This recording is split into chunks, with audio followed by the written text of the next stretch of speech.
नमस्कार जय जगन्नाथ मु ज्योत्ना आपण स्वागत कर यूट्यूब मो चैनल ज्योत्ना देखते ब्लॉग को आशा कर समस्त भल थे खुशी थे बिंदास तो चलो स्टार्ट करिए आज वीडियो टॉपिक रही हेयर को लेकिन जो मानकर हेयर रे बहुत सारा प्रॉब्लम आसूची जमी कि हेयर ग्रोथ हबारे हेयर बहुत सारा रिमूव माने झड़ी पड़ुची चुटी यही थक जनकर स्काल्प यही तो सब पूरा फांका फांका रुए झड़ी पड़ुची चुटी तापाई कि आउ चुटीर लेंथ केमती भल बढ़ से भी गोटे घरे उपचार करी जहाँकि आपण पाखे सब जिन आवेलेबल किचन रे ही पाइबे आउटा बहुत सहजरे आपण करें हूँ गोटे टोनर टाइप जिनस आपाई कौन कौन दरकार हो सहित गोटे खाली बटल दरकार आउ भृसंग पत्र आउ पियाज चोपा सहित से पियाजर जो छेली जोड़ा कहते ऊपर डेड सेल टाइप जोड़ा बाहर सेटा ही ताकू नहीं केमिति आमे टोनर बनैबा केमिति यूज करवा से विषय आपण सहित आज ये शेयर करी केमिति ताकू केते दिन थरे यूज करेंगे सब डिटेल्स आप वीडियो पाइबे तो ता पूर्व आप चैनल को सब्सक्राइब कर दिंतु लाइक कमेंट शेयर निहाती करूँ घरे उपचार कौन साइड इफेक्ट आसबनी आउे कौन प्रकार केमिकल भी रही निजे घरे बन कौन कौन इनग्रेडिएंट दरकार भितर आप तो शेयर करी से केमिति भाग माप नहीं आप बनइबे से तो सांग मैंने एबे जमती खरा दिन आसला खरा दिन जमी आम स्किन को भी आम सूर्य किरण निज स्किन को रक्षा करने बहुत सारा प्रोडक्ट यूज कर सनस्क्रीन है कि मास्क स्काल्प कि आम एमती यूज करुचे सेमती हेयर पाई भी हेयर प्रोटेक्शन पाई भी आम किसी सेमती चिंता करिया दरकार जहाँ द्वारा कि आमर सूर्य किरण डायरेक्ट हेयर भी पड़वा द्वारा हेयर भी आमर फाटिबा आउ लंबा माने लेंथ बढ़िबारे भी प्रॉब्लम आसूची आउ हेयर फॉल बहुत मात्रा होचे तो स्वेटिंग खरा जो स्वेटिंग हवा बढ़ जाए ता द्वारा डस्ट फस्ट लगे कि आमर रूपी समस्या भी हुए चुटी जहाँ द्वारा कि आमर बहुत सारा हेयर फॉल कराए तो सेमिति गोटे प्रोब्लेम सेमती प्रोब्लेम आम केमिति निजक बाहर करा गोटे आज बढ़िया सुंदर उपाय आनी जहाँकि सरल उपाय भी सेटा आ समस्त घरे ही आवेलेबल बहुत जनकर बाड़ी भी यहाँ आम आनीपर घरे ही उपचार रे बिना टंकार केमिति आम निज चुटी को जो निज चुटी को भल से लंग स्ट्रंग आउ डार्क कर सेमती ही प्रोडक्ट विषय आपको कहबी सेटा किसी नहीं ये देखिए जानीपे यहाँ है भृसंग पत्र आउ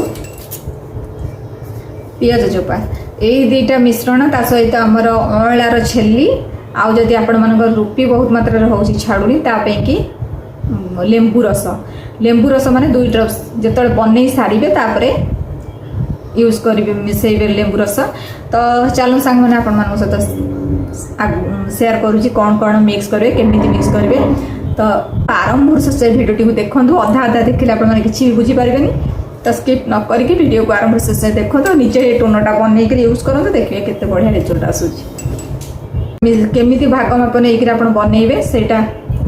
कहीदे फास्ट जानी रखु कौ हेयर पाई एटा यूज करेंगे यहाँ ऑल स्किन स्काल्प माने ऑल स्किन टाइप आप यूज करेंगे समस्ते आप यूज करेंगे जो मानकर चुटी माने चंदा होगा जाऊँगी सब आड़े चुटी ठीक ठाक थी मझी स्काल्प माने क्राउन एरिया हेयर फॉल होची से माने भी यूज करेंगे जो मानकर चुटी पाई प्रोटीन दरकार हो भी यूज करेंगे लेंथ जार माने लंबा आज हेयर कट करेंगे किंतु वर्षे जाके भी सेटा ग्रोथ होनी जी से रोचे तापाई भी आप यूज करेंगे यहाँ गोटे विटामिन टाइप रो ही काम दब आप कौन कौन दरकार जमी कहले भृसंग पत्र आउ पियाज चोपा आप मुठाए नेबे भृसंग पत्र भी से मुठाए नेबे आप जहाँ भी आप मेजरमेंट करने चाहते जो जगार पियाज चोपा जी भाग ने भृसंग पत्र से भाग ने आ हाँ जो मानकर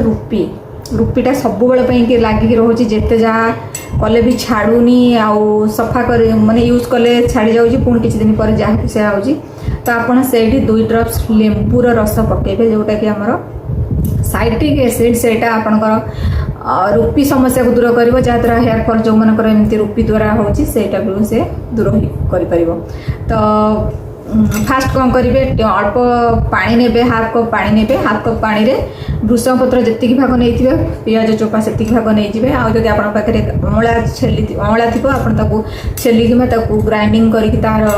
रसटा को तादरे मिक्स करके गरम करने पड़ो ताको लो फ्लेम रे रखिकी अल्प अल्प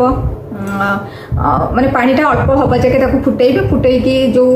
पानीटा जी भाग बाहर ताकू एमती किसी आमर बहुत सारा मिलूँ स्प्रे बटल रे रखिए आउटा देखापी एमती ही आसो कलर भी एमती आसो पियाज चोपार कलर आमर भृषंग पत्र सीझीगला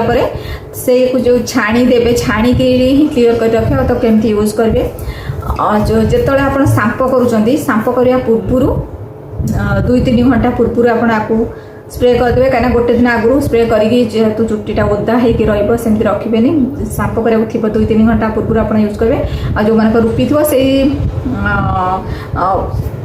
टोनटा जो बाहर कले छाणिकी ठंडा ठंडा करके ही पकेबे बेस गरम थी सेमती देवेनि ठंडा करके लेंबू रस 2 ड्रॉप्स पकईकि मिक्स कर देकी आप स्प्रे करें स्प्रे कर भी जो एमती लेयर नहीं एमती लेयर नहीं के स्प्रे करेंगे कि जो रूट सबू रूट रे ही आराम से मिसी पार आउे कौन करेंगे ना तो जदि आप निजे करेंगे तो जदि न कर कहले भी से करदे एमती गोटे लेखा लाइन बाहर करेंगे सीधारे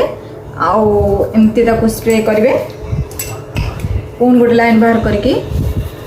स्प्रे करेंगे एमती चुट्टीर सबुआड़े आप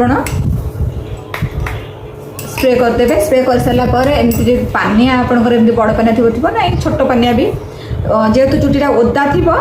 फास्ट ताकू आपण मैंने मिसई देवे रूट सहित आप लेंथ रे भी मिसई देवे किसी साइड इफेक्ट आसबनी मिसई देले भल से मिसई सारापर कौन करेंगे चुट्टी जमी ब्लड सर्कुलेशन चालू हम से आप पानिया ने पानिया डायरेक्ट मुंडे बसैबे कहीं ओदा थी जेहेतु चुट्टीटा कुंडिया प्रोब्लेम हम आ हेयर फॉल बहुत मात्रा हो तो तार जो पानियाटा नहीं कि हल्का हल्का हल्का हल्का एमती टिके जस्ट खाली भाइब्रेशन है बेले सबू चुट्टी रे मूल टे भाइब्रेशन कला भाया करदे जहाँद्वारा कि ब्लड सर्कुलेशन हो जाता सहित आम टोनरटा जो स्प्रे है सेटा भी बढ़िया से काम दब रूट मूल को आ रूट को भी स्ट्रंग कर स्काल्प भी जहाँ सब प्रोब्लेम आमर थाए सब भृषंग पत्र भी दूर कर भल से आ पियाज चोपार तो जानते अँला छेलीटा जो देते सेटा भी आमर विटामिन सी रोचे सहित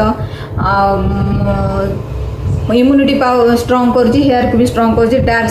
रखा पाचिबा एत सहज दबनी तो ये 3टी मिश्रण आप भल से पानी रे फुटेक टोनर बन के यूज करूँ देखिए चुट्टर शाइनिंग जमती लेंथ सेमती आउ बहुत सारा स्ट्रंग भी चुट्टी रही शाइनिंगटा मेन भल आसी थाए आमर यही टोनर धीरे जमी भृषंग पत्र है पियाज चोपारे लेंथ भी बहुत आप निजे लगे जापर केते दिन आप लेंथटा ग्रोथ करुच्ची भल तो रूट रे लगे सारी लेंथ रे भी एमती लगे निजे निजे यूज करेंगे किसी असुविधा नहीं आउ जब निजे न लगे क्या कहे भी लगे दे पारे यहाँ भी बेसी कष्ट काम नुह कि मसाज भी जब दे दिखाँ ना मसाज न दौरान खाली एमती पानिया भाइब्रेशन टे रूट मूल करदे जहाँद्वारा कि आमर ब्लड सर्कुलेशन चालू हो गले भल बेटर रिजल्ट आसपे तो सांग मैंने आज भिडटी यहीटा ही थिला आशा करुँच आपन भल लगे जब भल लगे पुणी थे कहीदे लाइक कमेंट शेयर सब्सक्राइब निहाती करेंगे पुणी नुआ भिडियो आउ किसी टिप्स को लेकिन आसबि तो रही नमस्कार जय जगन्नाथ।